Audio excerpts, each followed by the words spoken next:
we are intelligent. That's an assumption. We have defined circumstances. We've defined behavior as exhibited by humans versus other animals.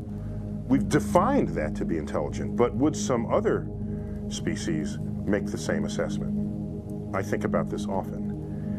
We have not successfully communicated in any meaningful way with any other species on Earth. A few hand gestures maybe, that's it. We haven't exchanged any kind of meaningful thoughts. Even species that are genetically similar to us, such as chimpanzees. So now let's go to some other planet, some other life form, and the audacity for us to even suggest that we would be able to communicate with it, when there's no DNA in common at all. We can't communicate with other life with common DNA. Go to another planet and say, well, we're intelligent solely so we can communicate with each other? No, that's hubristic to presume that we are the measure of the capacity to communicate.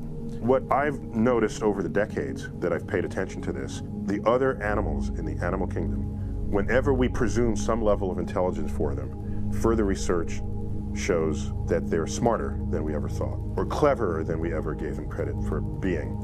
Humans aren't as good as we should be in our capacity to empathize with feelings and thoughts of others, be they humans or other animals on Earth. So maybe part of our formal education should be training in empathy. Imagine how different the world would be if, in fact, that were reading, writing, arithmetic, empathy. My kids, they're perfectly happy watching animal shows on our large flat panel television without the need to run to a circus and see shackled animals walk around in circles. I think most children take very kindly to animals, and I've always remarked, not really understanding why it's so, but it clearly works, that most children's programming involves talking animals, bringing lessons to children rather than people. Something must happen after childhood for those who then feel compelled to disrespect the very animals that taught them how to spell or how to read.